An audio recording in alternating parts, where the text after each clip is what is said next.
केंद्र सरकार की ओर से जो निवेश किया जा रहा है उससे रोजगार बढ़ते हैं, साथ ही साथ पूंजीगत जो संपत्तियां हैं वो बनती हैं और केंद्र सरकार की तौर पर 13.7 लाख करोड़ की ओर होगा।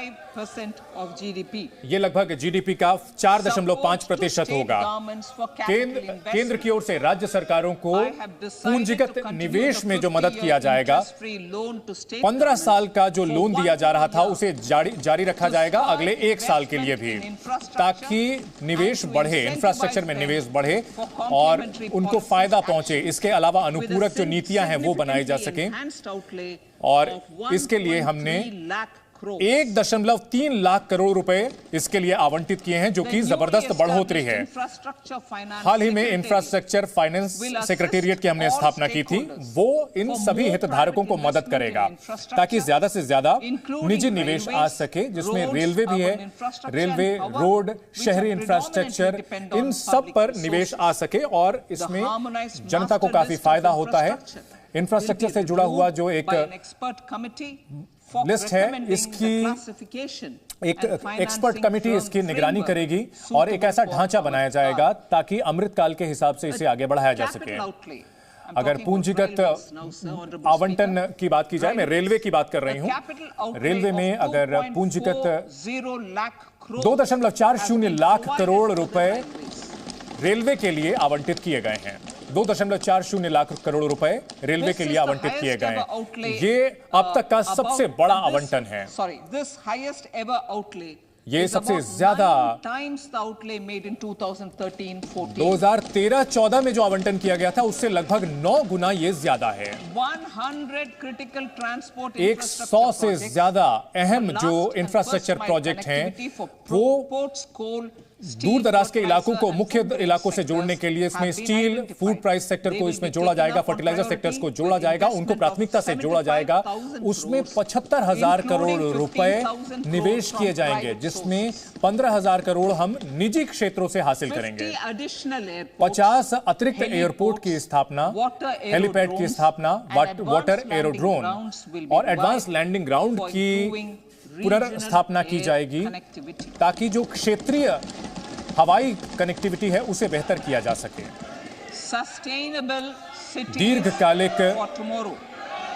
दीर्घकालिक शहर जो भविष्य के लिहाज से तैयार किए जाएंगे। राज्य और शहरों को प्रोत्साहित किया जाएगा ताकि वो शहरी प्लानिंग को लें।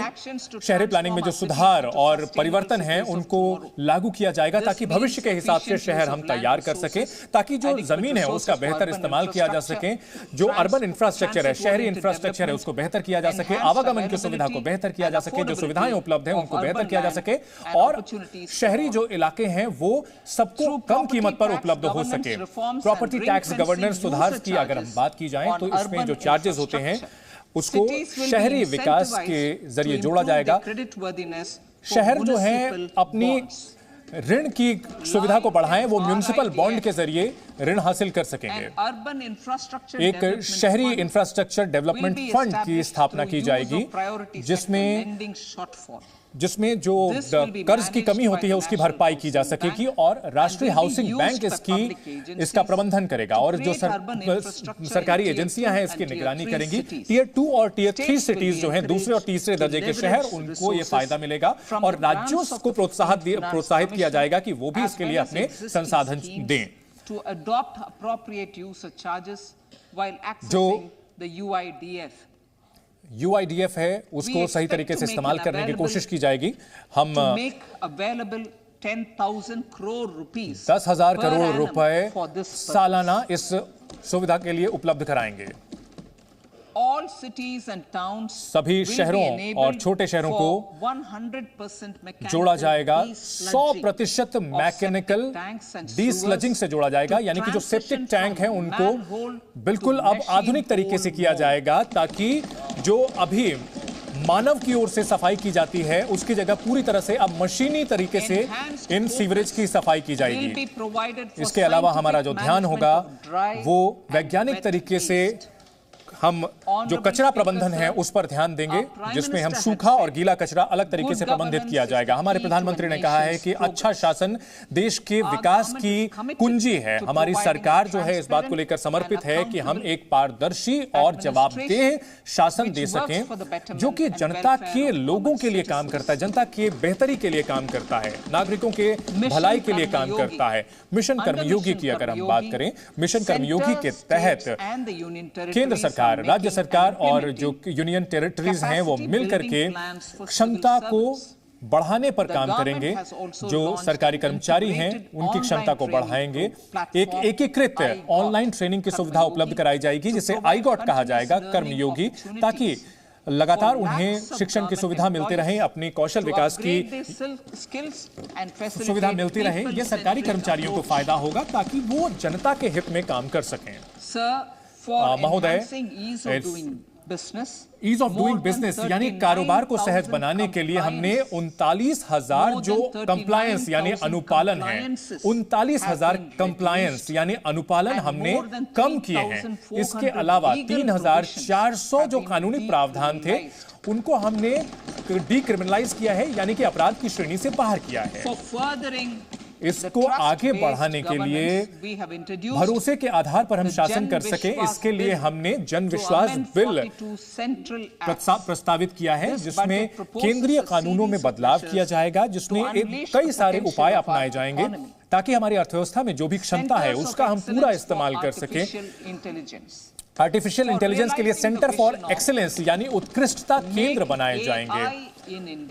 एआई को हम भारत में आगे बढ़ाएं, भारत के लिए एआई काम करे, इसके लिए 3 आर्टिफिशियल इंटेलिजेंस के जो उत्कृष्टता केंद्र यानी एक सेंटर ऑफ एक्सेलेंस है, उनकी स्थापना केंद्रीय जो हमारे बेहतरीन संस्थान है वहां स्थापित किया जाएगा। इसमें रिसर्च होगा, इसके अलावा अत्याधुनिक एप्लीकेशंस का इस्तेमाल हो सकेगा। साथ ही यहां समस्याओं के समाधान पर हम काम करेंगे। इसमें खास तौर पर कृषि और जो स्वास्थ्य के साथ साथ हम अच्छे शहरों पर भी काम करेंगे। एआई का इस्तेमाल किया जाएगा ताकि मानव संसाधन की गुणवत्ता को हम बेहतर कर सकें आगे आने वाले दिनों में। नेशनल डेटा गवर्नेंस पॉलिसी की अगर हम बात करें तो नवाचार यानी इनोवेशन जो स्टार्टअप के हैं उनको हम आगे बढ़ा सकें, इसके लिए एक राष्ट्रीय गवर्नेंस डेटा पॉलिसी को लाया जाएगा। नेशनल गवर्नेंस डेटा पॉलिसी को लाया जाएगा। इससे जो डेटा है जो अब तक हासिल नहीं कर पाते थे वहां तक भी हमारी पहुंच होगी। केवाईसी प्रक्रिया को आसान बनाया जाएगा। इसमें वित्तीय क्षेत्र के जो नियामक है उनको हम प्रोत्साहित करेंगे ताकि जो केवाईसी सिस्टम जो है वो डिजिटल इंडिया की जरूरतों के हिसाब से पूरा हो। एक खिड़की पर ही पूरा सॉल्यूशन मिले, लोगों को एड्रेस अपडेटिंग की सुविधा एक जगह पर मिल सके। इसके अलावा जो लोगों की पहचान को लेकर के एक जगह ही ये सुविधा मिल सके, इसके लिए नियामकों को हम जोड़ेंगे। नियामकों से जुड़ी जो संस्थाएं हैं, डिजी लॉकर की जो सुविधा है, आधार की जो सुविधा है, ये एक बुनियादी पहचान का क्षेत्र है। व्यापार स्थापित करने के लिए एक परमानेंट अकाउंट नंबर, जो पैन जो है उसका इस्तेमाल किया जाएगा, एक कॉमन आइडेंटिफायर के तौर पर इस्तेमाल किया जाएगा और ये सभी जगह चलेगा। सरकार की जितनी भी एजेंसियां हैं सभी जगह ये पैन नंबर चलेगा और इससे ईज ऑफ डूइंग बिजनेस आएगा, कारोबार करने में सहजता होगी और इसको हम कानूनी रास्ते से सरल बनाने की कोशिश करेंगे। एक ही जो जानकारी है वो जगह जगह जमा करनी पड़ती है, अलग अलग एजेंसीज को जमा करनी पड़ती हैं, उपलब्ध करानी पड़ती है। हम यूनिफाइड फाइलिंग प्रोसेस की स्थापना करेंगे। आप इस तरह जब जानकारी देते हैं, रिटर्न इसमें आप साधारण तरीके से जमा कर सकेंगे और उसको फिर दूसरी एजेंसियों के साथ भी साझा किया जाएगा और ये पूरी तरह से जो उपभोक्ता है उसके ऊपर निर्भर करेगा, उसको भरोसे में लेकर के विवाद से विश्वास की ओर के जरिए हम एमएसएमई को राहत देना चाहते हैं। अगर कोई एमएसएमई अपने जो अनुबंध है उसको ठीक से लागू नहीं कर पाया है कोविड के दौरान। लगभग 95% जो जब्त की गई रकम थी कोविड के दौरान, वो उनको वापस किया जाएगा। सरकार की ओर से ये वापस किया जाएगा उन्हें। और इससे एमएसएमई को बहुत बड़ी राहत मिलेगी। ये कदम एमएसएमई को राहत दिया जाएगा। विवाद से विश्वास भी जो है, वो जो भी अनुबंध से जुड़े हुए विवाद हैं उनका समाधान ढूंढेगा। इसमें सरकार और सरकार से जुड़ी हुई संस्थाएं हैं। जो इसमें मामला अदालत में चल रहा है, एक खुद से वॉलंटरी सेटल स्कीम लॉन्च की जाएगी। इसमें ग्रेड के आधार पर जो समाधान के बिंदु हैं वो तय किए जाएंगे ताकि विवादों का निपटारा किया जा सके। राज्य सरकारों की तरफ से जो नीति आयोग को मदद दी जा रही है वो जारी रहेगी और हम मिल करके राष्ट्रीय प्राथमिकता के लिए काम करते रहेंगे। वित्त पोषण, फाइनेंसिंग, जिससे कि फायदा मिले। जो संसाधन हैं, मुश्किल से हासिल होने वाले संसाधन हैं, उनकी फाइनेंसिंग की जाएगी, उनके लिए पैसे जुटाए जाएंगे। सबसे पहले इसमें इनपुट बेस से रिजल्ट बेस की ओर हम आगे बढ़ेंगे। बेहतरीन तरीके से न्याय हासिल कर सकें, इसके लिए ई कोर्ट की फैसिलिटी को हम आगे बढ़ाएंगे। इसका तीसरा चरण लागू किया जाएगा। इसके लिए लगभग 7,000 करोड़ रुपए का बजट आवंटित किया जा रहा है ई कोर्ट के लिए।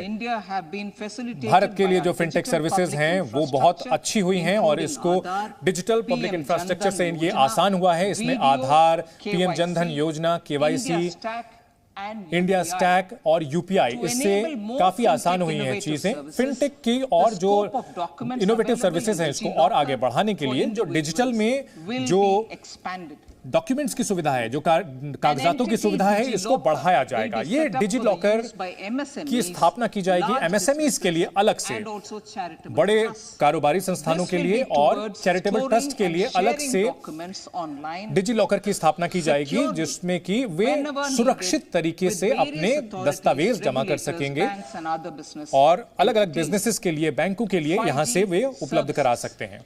5G सर्विसेज की अगर बात करें, 100 लैब 5G सर्विसेज यूज करने वाले एप्लीकेशंस के लिए 100 लैब्स की स्थापना की जाएगी और ये इंजीनियरिंग कॉलेजेस में इनकी स्थापना की जाएगी।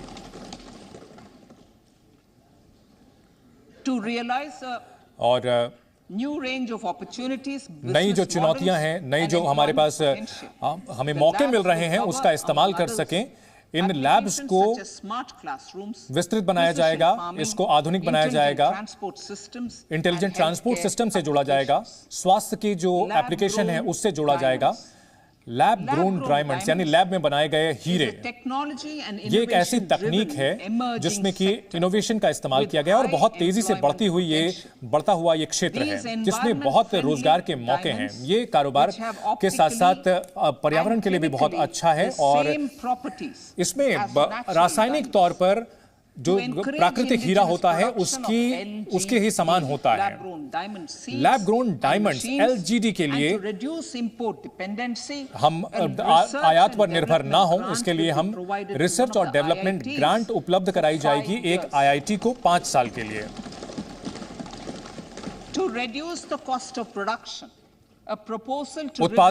उत्पादन के लिए जो कॉस्ट है उसको कम करने के लिए आयात शुल्क को कम किया जाएगा। और हम 5वीं प्राथमिकता पर आते हैं, हरित विकास। माननीय प्रधानमंत्री ने ये कहा है कि जीवन का ये सूत्र है कि पर्यावरण के साथ जुड़ना बहुत जरूरी है। हमें पर्यावरण के हिसाब से सजग रह करके जीवन शैली जीनी होगी। हम पंचामृत के रास्ते पर आगे बढ़ेंगे ताकि 2070 तक कार्बन उत्सर्जन शून्य कर सकें और हम आर्थिक तौर पर भी पूरी तरह से बदलाव के रास्ते से गुजरेंगे और हरित विकास के रास्ते में, ग्रीन ग्रोथ के रास्ते में हम आगे चलेंगे।